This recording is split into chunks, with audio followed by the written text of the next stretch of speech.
The first howl of wind through the broken window pane of Tabitha Royston's cabin came like a banshee's cry, foretelling the storm of men who would arrive by dawn. She knew they were coming for her. The strange occurrences in Jerome Junction, Arizona Territory, 1883 livestock dying, wells going dry, children falling ill had all been blamed on the woman with mismatched eyes. One green as summer sage, the other blue as the desert sky. Tabitha's hands trembled as she packed her meager belongings. 23 years of life, and all she had to show for it fit into one worn leather satchel. The accusations had begun 3 months ago, after old Mrs. Halloway claimed to see Tabitha whispering to a raven beneath the full moon. The whispers grew louder after the drought began, and louder still when little Jimmy Peterson took ill with a fever no doctor could explain. Cursed, they called her. Witch, they whispered. The daughter of a woman who died in childbirth, and a father who'd abandoned her to the care of a reluctant aunt, Tabitha had always been different, quiet, observant, knowledgeable about plants and healing in a way that made the town doctor uncomfortable. A rock shattered her window completely, glass spraying across the wooden floor. Tabitha didn't scream. She'd been expecting this. "Come out, witch," a voice called from outside. "We know what you are." Tabitha grabbed her satchel, threw on her shawl, and slipped out the back door. The night air hit her face like a cold slap as she ran toward the small stable behind her cabin. Her mare, Penny, nickered softly as Tabitha quickly saddled her. "We have to go, girl," she whispered, her breath forming clouds in the chilly night air. The shouting grew closer. Lantern light flickered across the yard as the mob approached. Tabitha swung into the saddle and urged Penny forward, away from the only home she'd known, into the darkness of the desert night. Behind her, flames engulfed the cabin she'd built with her own hands, her aunt's final gift to her before consumption took her 3 years prior. Tabitha didn't look back. There was nothing for her in Jerome Junction anymore. For 2 days she rode northwest, avoiding the main trails, sleeping under the stars when she had to, pushing on when she could. Her food supplies dwindled quickly, and by the 3rd day, Tabitha was lightheaded with hunger. The landscape had changed from red desert to rolling grassland, dotted with juniper and pinyon pine. Mountains loomed in the distance. It was near sunset when Penny stumbled, nearly throwing Tabitha from the saddle. The mare's sides heaved with exhaustion. "I'm sorry, girl," Tabitha whispered, dismounting and leading Penny toward a small stream that trickled between the rocks. "We'll rest here." As darkness fell, Tabitha built a small fire, just enough to cook a meager meal of the last of her cornmeal. The night sounds surrounded her, coyotes calling in the distance, the rustle of wind through the grass. She'd never felt so alone. A twig snapped nearby. Tabitha froze, her hand reaching for the small knife at her belt. A shadow moved at the edge of her camp. "Show yourself," she demanded, voice steadier than she felt. A tall figure stepped into the flickering firelight. A man in a worn leather coat, a wide-brimmed hat pulled low over his eyes, and a gun belt strapped to his waist. A cowboy, trail-worn but steady on his feet. "Didn't mean to startle you, madam," he said, his voice deep and measured. "Saw your fire. Not wise to camp alone in these parts." In the firelight, she could see him clearly now. He was young, perhaps 25, with a strong jaw darkened by several days of beard and eyes that reflected the flames. Handsome in a weathered way.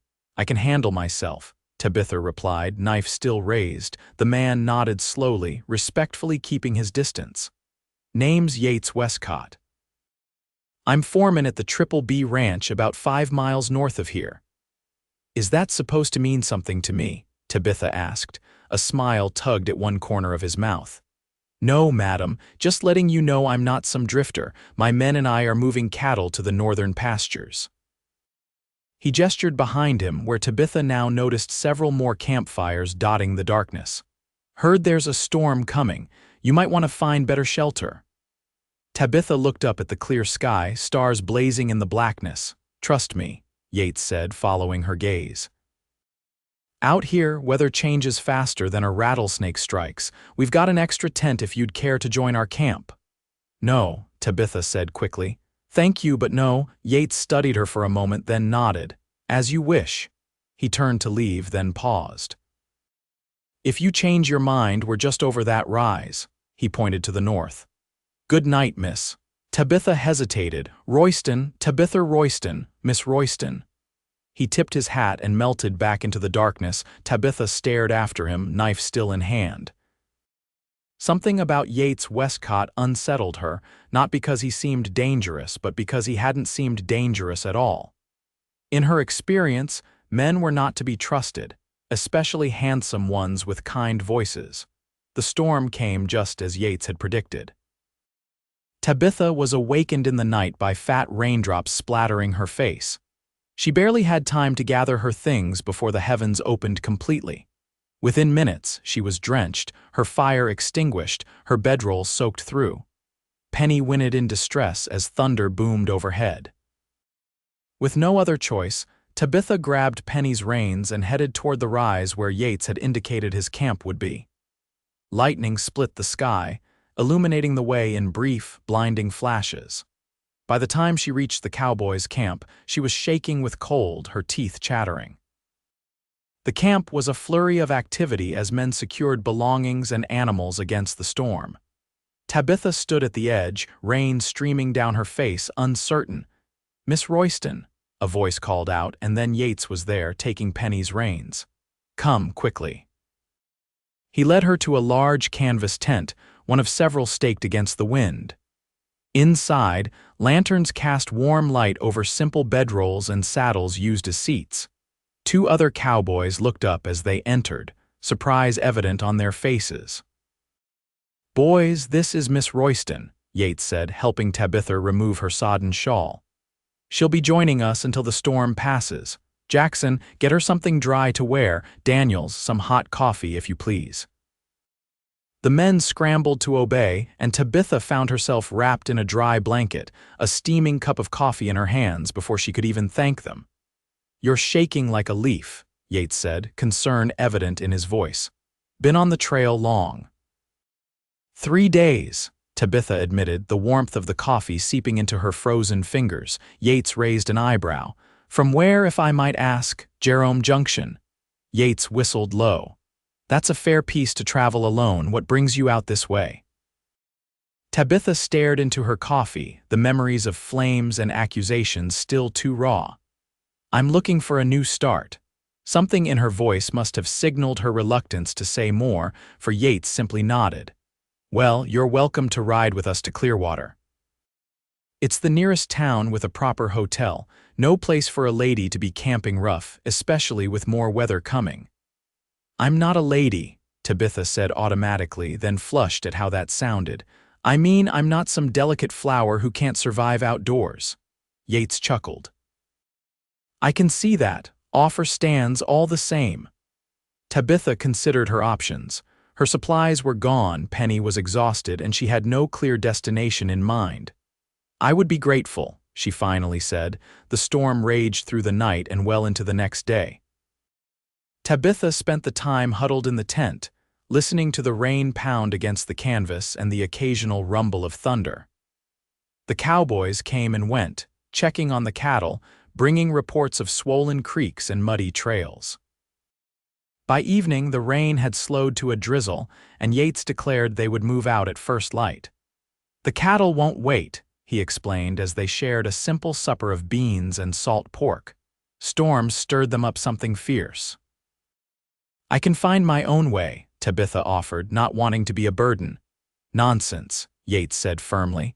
Trails washed out in places, besides safety in numbers out here. Next morning dawned clear and cool.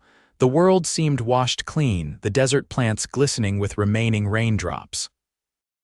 The cowboys moved efficiently, breaking camp and readying the herd for the drive north. Tabitha watched Yates at work, impressed despite herself. He moved with confidence, giving orders that were followed without question, his voice carrying across the temporary camp.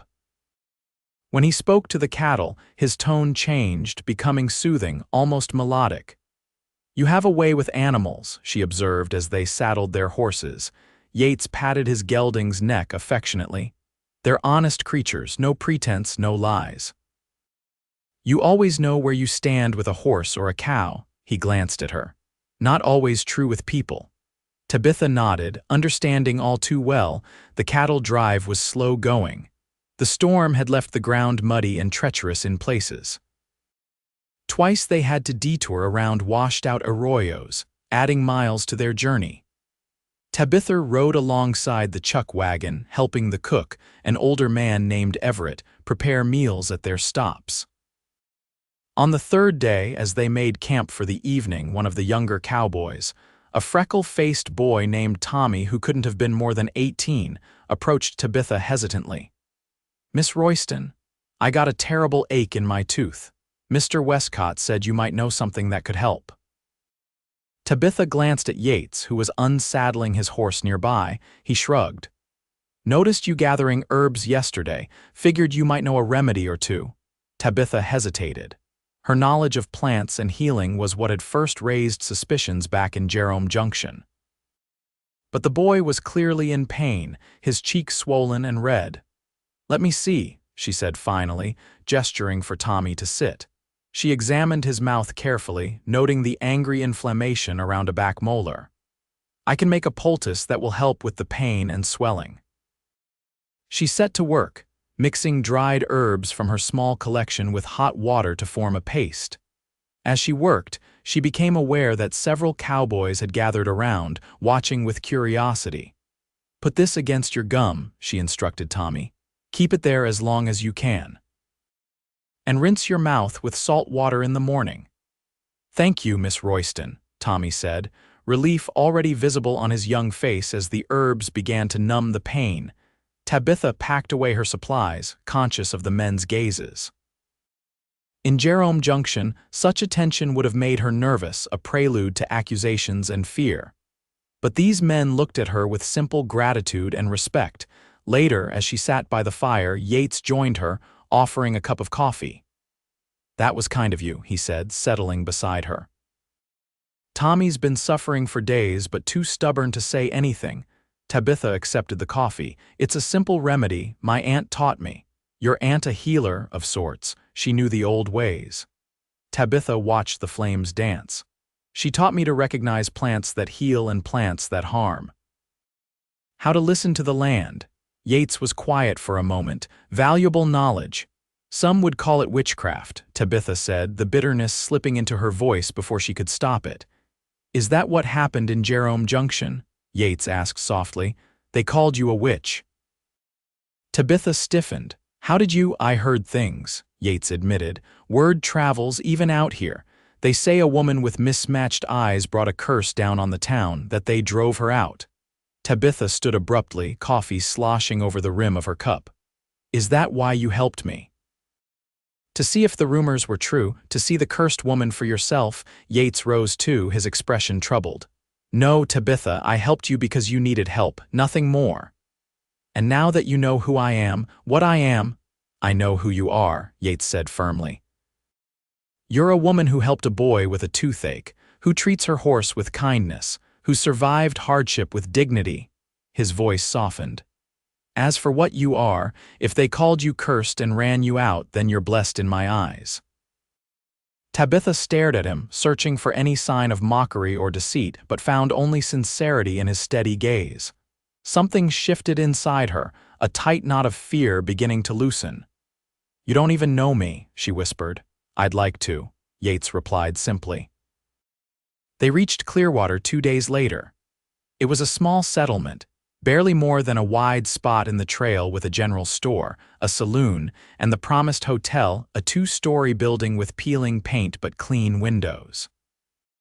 Yates and his men would continue north with the herd, but first they needed supplies and a night of proper rest.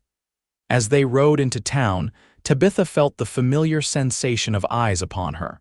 Women drew children closer as she passed. Men stared openly at her mismatched eyes. "Don't mind them," Yates said quietly, riding beside her. "Folks out here are just curious about newcomers." But Tabitha knew better. She'd seen those looks before. The whispers had already begun. At the hotel, the proprietor, a stout woman named Mrs. Fletcher, looked Tabitha up and down with undisguised suspicion. "We're full up," she declared, despite the obvious quiet of the establishment. "Mrs. Fletcher," Yates said, stepping forward, "Miss Royston is traveling under my protection. Surely you have a room available, Mrs. Fletcher's expression soured further. "We don't want no trouble here, Mr. Westcott. We've heard about the witch of Jerome Junction." Tabitha felt the blood drain from her face, so the stories had reached even here. Yates's expression hardened. "Miss Royston is a lady of quality and a skilled healer. Any establishment would be fortunate to have her custom." "Not this establishment," Mrs. Fletcher said firmly. "We're God-fearing folk." Tabitha touched Yates's arm. "It's all right, I'll find somewhere else."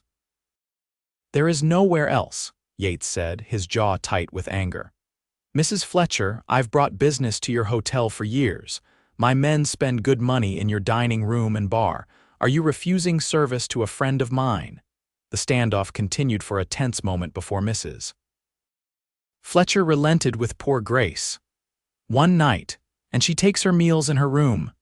"Thank you," Tabitha said quietly, though the woman had already turned away. Upstairs, the room was small but clean, with a narrow bed and a washstand. Through the window, Tabitha could see the main street of Clearwater, busy with afternoon activity. She watched as Yates directed his men, unloading supplies from the chuck wagon, securing horses at the livery. A knock at her door startled her. She opened it to find Yates, hat in hand. "I've brought your satchel," he said, handing it to her, "and I wanted to apologize for Mrs. Fletcher's behavior." "You don't need to apologize for others," Tabitha said, taking the satchel. "I'm used to it. You shouldn't have to be." His expression was troubled. "Tabitha, I want you to know that whatever happened in Jerome Junction, they blamed me for things I didn't do," she interrupted, the words spilling out before she could stop them. "A drought, sickness, livestock dying, as if I could control such things." She looked away. "My only crime was being different, being alone, knowing things most people have forgotten." Yates stepped closer. "I believe you." Those three simple words nearly undid her. How long had it been since anyone had trusted her? Believed in her? Why? She whispered. "Because I've seen enough of the world to know that people fear what they don't understand, and fear makes them cruel." He hesitated. "Tabitha, I'm riding out tomorrow with the herd. Come with us." "What? The Triple B isn't just a cattle operation. We've got good grazing land, a fine house. The owner, Mr. Buchanan, is getting on in years. He needs someone with knowledge of healing herbs." Yates's eyes were earnest. "You'd be welcome there." Tabitha shook her head. "You can't know that. The stories about me won't matter at the Triple B. It's a 3-day ride from any town, and the men respect skill and hard work above all else." He took her hand gently. "At least consider it. You'd have a roof over your head, honest work, and no one looking at you sideways." The warmth of his hand around her sent an unfamiliar flutter through Tabitha's chest. She couldn't remember the last time someone had touched her with such gentle intention. "I'll think about it," she promised. That night, Tabitha couldn't sleep. Mrs. Fletcher's reaction had brought back the terror of her flight from Jerome Junction. How long before the people of Clearwater decided to drive her out as well? And yet, the alternative, going to the isolated Triple B ranch with a man she barely knew, seemed equally daunting. But there was something about Yates Westcott that made Tabitha want to trust him. The way he spoke to his horses, how his men respected him without fear. The simple kindness he'd shown to a stranger. At dawn, she made her decision. Packing her few belongings, Tabitha slipped downstairs before the hotel stirred to life. Outside, the Cowboys were already preparing to depart, loading the last of their supplies. Yates looked up as she approached, hope clear in his expression.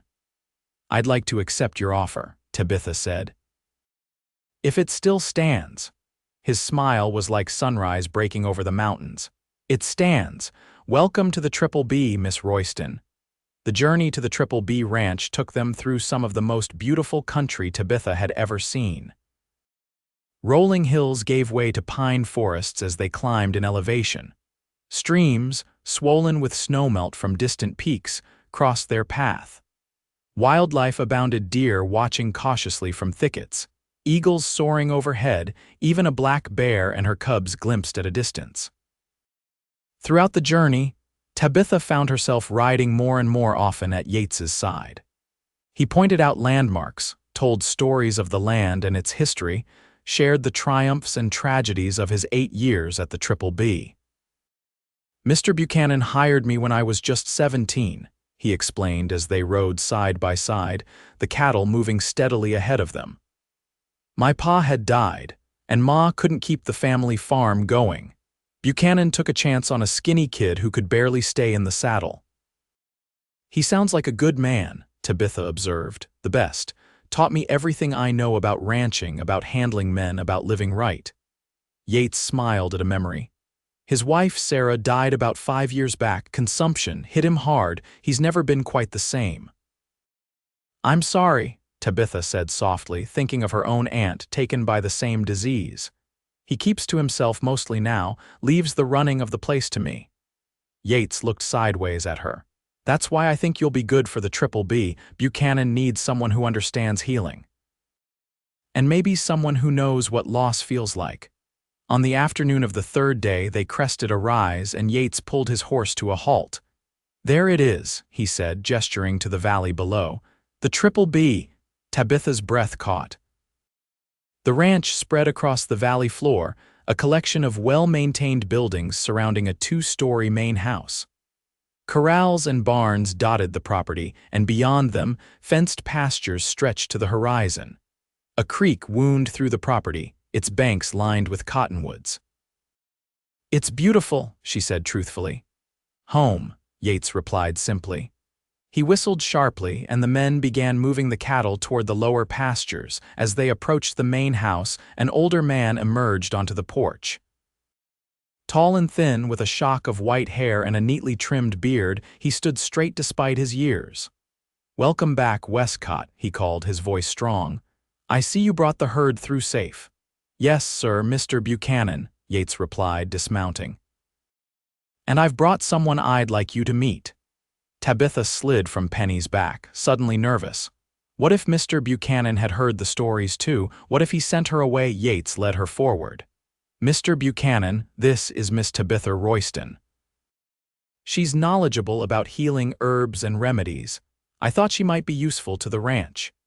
Mr. Buchanan's shrewd eyes took in Tabitha's travel-worn appearance, lingering momentarily on her mismatched eyes. Then, to her surprise, he smiled. "My Sarah had differently colored eyes too," he said. "One brown, one hazel, always said it let her see both sides of everything." He extended a weathered hand. "Welcome to the Triple B, Miss Royston. Any friend of Westcott's is welcome here." Relief washed through Tabitha as she shook his hand. "Thank you, Mr. Buchanan. I'm grateful for the opportunity." "Call me Benjamin," he said, stepping back. "Come inside. You must be exhausted from the trail." The main house was spacious and well-built, with polished wooden floors and large windows that let in the afternoon light.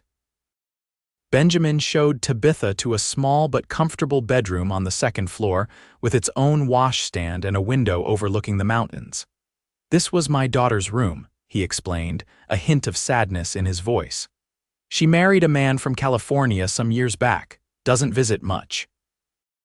"It's lovely," Tabitha said. "Thank you. Rest up. Supper's at 6. We can talk about your duties then." Left alone, Tabitha sat on the edge of the bed, scarcely able to believe the turn her life had taken. A week ago, she'd been fleeing for her life, branded a witch and a curse. Now she was in a beautiful home, welcomed by its owner with the promise of honest work ahead of her. And then there was Yates Westcott, the man who had seen value in her when others saw only danger, who had believed in her when she'd stopped believing in herself. Tabitha's first weeks at the Triple B passed in a blur of activity. Benjamin Buchanan was indeed in need of someone with healing knowledge. The ranch employed over 20 men, and minor injuries and illnesses were common. Moreover, Benjamin himself suffered from rheumatism that pained him terribly in cold weather. Tabitha set about creating a proper herb garden behind the kitchen, collecting wild plants from the surrounding countryside and setting up a small apothecary in what had once been a storage room. The cowboys, initially wary of her mismatched eyes, quickly came to appreciate her quiet competence when they were injured or ill.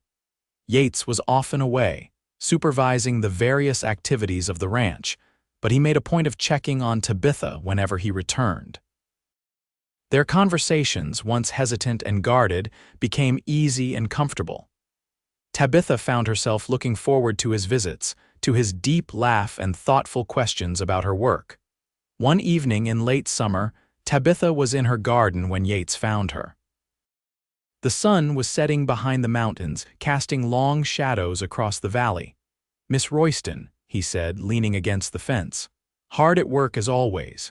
Tabitha brushed dirt from her hands. "These herbs won't harvest themselves, Mr. Westcott." The formality of their address had become something of a private joke between them, a contrast to the growing warmth of their friendship. "Benjamin says your willow bark tea has done wonders for his joints," Yates commented. "He slept through the night for the first time in months."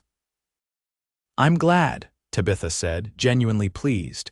She had grown fond of the old rancher who treated her with unfailing kindness and respect. Yates watched her work for a moment, then said, "Some of us are riding into town tomorrow for supplies. Would you care to join us?" Tabitha stiffened slightly. She hadn't left the ranch since her arrival, content in the safety of its boundaries. "I don't know if that's wise." "It's been nearly 3 months, Tabitha," Yates said gently, "and Clearwater isn't Jerome Junction. Besides, you're under the protection of the Triple B now." "That means something in these parts." Tabitha considered his words. The Triple B was indeed respected in the territory. Benjamin Buchanan was one of the largest landowners for 100 miles, and his word carried weight. "Very well," she agreed finally. "I could use some supplies for my remedies." Yates smiled, the expression lighting his face in a way that made Tabitha's heart beat a little faster. "Excellent. We'll leave at first light." The next morning dawned clear and cool, a hint of autumn in the air. Tabitha dressed with care in her best dress, a simple blue calico that Benjamin's housekeeper, Mrs. Winters, had helped her alter to fit properly. Her hair, usually braided for practicality, she left loose, the dark waves falling down her back. Yates was waiting in the yard with 3 other cowboys and a wagon for supplies. His eyes widened slightly when he saw her, and he quickly dismounted to help her into the wagon. "You look lovely, Miss Royston," he said quietly, his hand lingering on hers a moment longer than necessary. The ride to Clearwater was pleasant, with the cowboys sharing stories and jokes along the way. Tabitha found herself laughing more than she had in years, the tension that had been her constant companion for so long finally beginning to ease. Clearwater had grown since her last visit, with new buildings under construction and more activity in the streets. As the wagon rolled into town, Tabitha felt the familiar prickle of eyes upon her, but this time the stares seemed merely curious rather than hostile. Yates helped her down from the wagon. "I need to speak with the blacksmith about some repairs.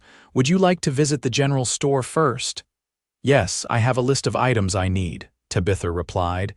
"Meet you there in an hour then." When she nodded, Yates tipped his hat and strode away, his confident gait drawing admiring glances from several young women on the boardwalk. Tabitha made her way to the general store, conscious of the whispers that followed her. Inside, the shopkeeper, a middle-aged man with spectacles, greeted her politely. "What can I help you with, miss?" "I need these items," Tabitha said, handing him her list. As the man gathered her supplies, she browsed the store, lingering over a display of ribbon and lace she could never justify purchasing. "You're from the Triple B, aren't you?" the shopkeeper asked as he wrapped her purchases. "Yes," Tabitha admitted cautiously. "Heard Buchanan's got himself a healer out there. That you?" Tabitha nodded, tensing for the reaction. To her surprise, the man smiled. "My brother works the Triple B. Jed Simmons. Says you fixed his broken finger good as new, Jed. Yes, he caught it in a gate latch. It's healing well." He says you're a godsend to the ranch. Old Buchanan's been in pain for years, nothing helped till you came along. Warmth flooded Tabitha's chest at the unexpected praise. Thank you, I'm glad I could help. As she left the store, Tabitha felt lighter somehow. In Jerome Junction, her healing skills had been viewed with suspicion and fear. Here, they were valued and appreciated. She was so lost in thought that she didn't notice the group of young men blocking her path until she nearly walked into them. "Well, look who it is," one of them said, his voice slurred with drink despite the early hour. "The Witch of Jerome Junction." Tabitha froze, her packages clutched to her chest. There were 3 of them, rough-looking men with mean eyes and whiskey courage. "Excuse me," she said evenly, trying to step around them. The tallest one moved to block her. "Heard you put a curse on a whole town, wondering what you might do for me if I asked nice." His hand reached for her arm. The lady asked to be excused. Yates's voice cut through the tension like a knife. He stood a few paces away, his stance relaxed but his eyes hard as flint. The tall man sneered. "This ain't your business, cowboy. Miss Royston is under my protection," Yates said, his voice deceptively calm. "That makes it my business." "You betting the witch, Westcott?" Another of the men jeered. "Heard there's something special between the—" He never finished the sentence.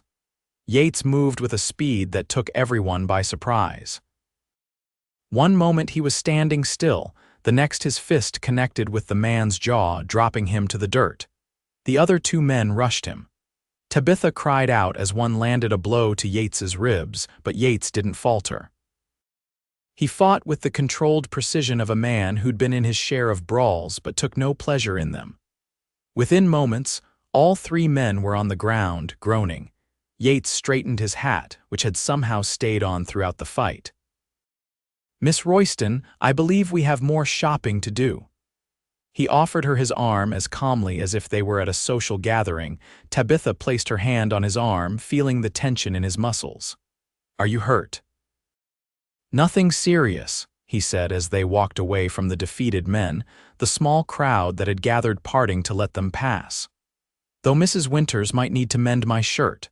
Later, as they rode back to the Triple B, Tabitha found herself watching Yates as he drove the wagon. The sunlight caught in his dark hair, and the strong line of his jaw showed a bruise forming where one of the men had landed a lucky punch. "You didn't have to fight for me," she said quietly. Yates glanced at her. "Yes, I did." "Why?" He was silent for a long moment, his eyes on the road ahead. "Because you deserve better than their ignorance, because you've spent too long being judged for things that make you special, not cursed." He looked at her then, his gaze steady. "And because I care about you, Tabitha, more than I should, perhaps." The admission hung in the air between them, honest and vulnerable. Tabitha's heart raced. No man had ever spoken to her with such sincerity, such respect. "I care about you too," she whispered, the words both frightening and liberating. Yates's smile was like the sun breaking through clouds. He reached across the wagon seat and took her hand in his, and they rode the rest of the way home in a companionable silence more eloquent than words. Fall turned to winter, and the Triple B settled into the quieter rhythms of the cold months. Cattle were moved to sheltered pastures, repairs were made to buildings, and preparations for spring began. Tabitha's role on the ranch expanded as her confidence grew. She not only tended to medical needs but also helped Mrs. Winters with preserving food for winter, taught several of the cowboys to read during the long evenings, and became Benjamin Buchanan's trusted advisor on many matters. Her relationship with Yates deepened as well. They spent every free moment together riding across the ranch lands, reading by the fire in the evenings, sharing quiet conversations under the vast canopy of stars. Yates courted her properly, with Benjamin's amused blessing, bringing her wildflowers in the fall and carving her a beautiful wooden box for her dried herbs in the winter. Their first kiss came on Christmas Eve, under a sprig of mistletoe that one of the cowboys had hung in the main house doorway. It was gentle and sweet, Yates's hand cupping her cheek as if she were made of precious glass, his lips warm against hers in the cold winter air. "Merry Christmas, Miss Royston," he whispered when they parted, his eyes alight with joy. "Merry Christmas, Mr. Westcott," she replied, her heart so full she thought it might burst. But the peace of the Triple B couldn't last forever. In early February, a rider arrived from Clearwater with news that sent a chill through the ranch. 3 men from Jerome Junction were in town, asking questions about a woman with mismatched eyes. "They're saying she stole valuable items before she left," the messenger reported to Benjamin as Tabitha listened from the shadows of the hallway. "That she's wanted for questioning about a child who died after she left." "That's nonsense," Yates said angrily. "Tabitha's no thief, and she certainly had nothing to do with any child's death." "Calm yourself, Westcott," Benjamin said, though his own voice was tight with concern. "These men, are they official law?" "No, sir," the messenger replied. "Just citizens, they say. But they've got some of the townspeople riled up. There's talk of forming a posse to come out here." Tabitha stepped into the room, her face pale but composed. "I should leave. I won't bring trouble to the Triple B." "No," Yates and Benjamin said in unison. Benjamin rose from his chair, his tall frame imposing despite his age. "Miss Royston, you are a valued member of this ranch. We stand by our own." "These accusations are false," Tabitha insisted. "I took nothing from Jerome Junction except what was mine, and I certainly harmed no child." "But these men won't listen to reason. They've already decided I'm guilty." "Then they'll have to come through me," Yates declared. "Through all of us." The men from Jerome Junction arrived the next day, 3 riders, hard-faced and determined. Benjamin met them in the yard, Yates at his side, while Tabitha watched from the window of the main house. "We've come for Tabitha Royston," the leader announced without preamble. "She's to return with us to answer for her crimes." "What crimes would those be?" Benjamin asked calmly. "Theft." "Witchcraft, the death of Jimmy Peterson." Yates stepped forward. "Jimmy Peterson was ill before Miss Royston left Jerome Junction. Are you saying she cursed him from 100 miles away?" The man spat into the dirt.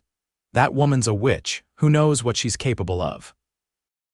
"I know," Benjamin said, his voice carrying across the yard. "She's capable of healing my rheumatism when no doctor could, of saving my foreman's life when he took fever this winter, of bringing kindness and learning to this ranch." His voice hardened. "What I don't know is what gives 3 men with no authority the right to come onto my property making accusations." Other ranch hands had gathered now, forming a protective circle around their employer and foreman. The 3 men from Jerome Junction looked suddenly less confident. "The boy's dead," one of them muttered. "Someone has to pay." "I'm sorry for your loss," Yates said, his tone softening slightly. "Truly.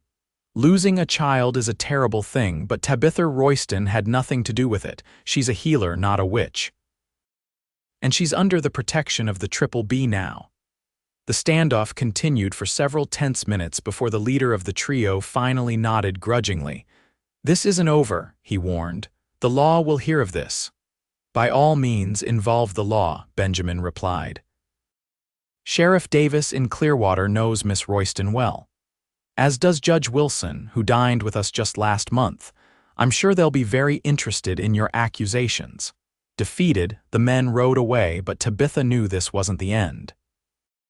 As long as she remained at the Triple B, there would always be those who viewed her with suspicion, who might bring danger to the people she had come to care for. That night, after the house had gone quiet, Tabitha packed her few belongings once more. She wrote 2 notes, one for Benjamin, thanking him for his kindness and protection, and one for Yates, harder to write, explaining why she had to go. She was saddling Penny in the quiet stable when a voice spoke from the shadows. "I thought you might try this." Tabitha spun around to find Yates leaning against a stall door, arms crossed. "I have to leave," she said, her voice breaking. "Those men will be back, maybe with more next time. I won't put the ranch at risk. I won't put you at risk." Yates pushed away from the door and crossed to her. "And where will you go? Back to running, back to hiding who you are, if I have to?" "No." Yates took the saddle from her hands and set it aside. Tabitha, listen to me. All my life I've believed that a man makes his own fortune through hard work and honesty. I've never put much stock in luck or fate. He took her hands in his. But the day I saw your campfire in the darkness, that was providence. You were meant to come to the Triple B, meant to be here, with me. Tears filled Tabitha's eyes. Yates, I care for you too much to see you hurt because of me. Then stay, he said simply. Because if you leave, it would hurt me more than any angry mob could. They called me cursed, she whispered. Yates's hands moved to frame her face. Then you're blessed in my eyes, he said, his voice rough with emotion. Blessed with courage and kindness and wisdom. Blessed with the most beautiful mismatched eyes I've ever seen. Blessed with a heart that's somehow found room to care for a stubborn cowboy who's hopelessly in love with you. Tabitha's breath caught. You love me. With everything I am, Yates confirmed. I think I've loved you since that first night by your campfire. I just didn't know it yet. He kissed her then in the quiet stable with the horses softly nickering in their stalls. This kiss was different from their first, deeper, more urgent, filled with promise and passion. When they parted, both breathless, Yates rested his forehead against hers. Marry me, Tabitha Royston. Stay at the Triple B, make a life with me. Tabitha closed her eyes, overwhelmed by the depth of feeling this man stirred in her. For so long she'd been alone, set apart, marked as different, and now, against all odds, she'd found someone who saw her differences as strengths, who valued her for exactly who she was. Yes, she whispered. Yes, I'll marry you. They were married in the spring, when the meadows of the Triple B were carpeted with wildflowers and the mountains still wore caps of snow. The ceremony took place on the ranch, with Benjamin Buchanan proudly giving the bride away and every ranch hand in attendance. Tabitha wore a gown of ivory silk that Benjamin had ordered from San Francisco, insisting it was the least he could do for the woman who had brought healing back to his home. Around her neck hung a pendant Yates had commissioned, a silver design that incorporated both a sage leaf and a blue forget-me-not, representing her mismatched eyes. Sheriff Davis from Clearwater presided over the ceremony, his official presence a public statement that Tabitha Royston, soon to be Tabitha Westcott, was a respected citizen under the protection of the law. The message was clear to anyone who might still harbor ill will toward her. As Tabitha spoke her vows to Yates, she looked out at the gathered crowd, the cowboys who now came to her for healing and advice. Mrs. Winters, who had become like a mother to her. Benjamin, who treated her as the daughter who had moved too far away and realized that she had found not just a husband, but a family. I, Tabitha, take you, Yates, to be my lawfully wedded husband, she said, her mismatched eyes shining with happiness. To have and to hold from this day forward, for better, for worse, for richer, for poorer, in sickness and in health, until death do us part. Yates squeezed her hands gently as he repeated the same vows, his voice steady and sure. When the sheriff pronounced them husband and wife, the cheers from the assembled ranch hands nearly drowned out the spring bird song. The celebration continued well into the evening, with music and dancing and more food than Tabitha had ever seen. As the sun began to set, casting the mountains in shades of purple and gold, Yates led his new wife away from the festivities, toward a small cabin nestled in a grove of pines at the edge of the ranch. "What's this?" Tabitha asked, curious. "Our home," Yates replied, lifting her easily into his arms to carry her across the threshold. "I've been building it for months. Benjamin helped with the design." Inside, the cabin was simple but beautiful, with polished wood floors and large windows to let in the light. A stone fireplace dominated one wall, already lit against the evening chill. Tabitha's herb box sat on a shelf beside books and keepsakes. It was perfect. "Oh, Yates," she breathed, taking in the care and love evident in every detail. "It's wonderful." He set her down gently, his arms still around her waist. "Welcome home, Mrs. Westcott." In the years that followed, the legend of the triple BTKS healer grew throughout the territory. People came from miles around seeking Tabitha's remedies and gentle healing touch. The mismatched eyes that had once marked her for persecution became a symbol of her special gifts. Yates continued as foreman of the ranch, working alongside Benjamin Buchanan until the old man's peaceful passing 5 years after Tabitha and Yates's wedding. In his will, Benjamin left the triple B to them both, acknowledging that Tabitha had become the daughter of his heart and Yates the son he'd never had. Their family grew with the birth of twin daughters, Sarah and Eliza, who inherited their mother's knowledge of plants and their father's way with animals. Later came a son, Benjamin, named for the man who had given them all a second chance at family. And on quiet evenings, when the children were asleep and the day's work was done, Tabitha and Yates would sit on the porch of their cabin, watching the stars appear over the mountains. Sometimes they spoke of the past of Jerome Junction and the fear that had driven Tabitha away, of the chance meeting that had brought them together. More often they spoke of the future of their children's prospects, of improvements to the ranch, of the changing world beyond their valley. But always, before they retired for the night, Yates would take Tabitha's hand and kiss it gently, a reminder of that moment by the campfire when he had first declared her blessed in his eyes. And Tabitha, who had once known only rejection and fear, would marvel at how completely love had transformed her life. For in the end, it wasn't her knowledge of herbs or her skill as a healer that had saved her. It was the courage to trust again, to believe in the goodness of one man who had seen past superstition to the true woman beneath. In Yates's love, Tabitha had found not just safety, but belonging. Not just acceptance, but celebration of the very qualities that had once marked her as different. From cursed to blessed, it was a journey neither of them would forget. And as the Triple B flourished under their care, becoming known as a place of healing and welcome throughout the territory, Tabitha and Yates Westcott stood as living proof that sometimes the greatest blessings come disguised as curses, waiting only for love's eyes to see the truth.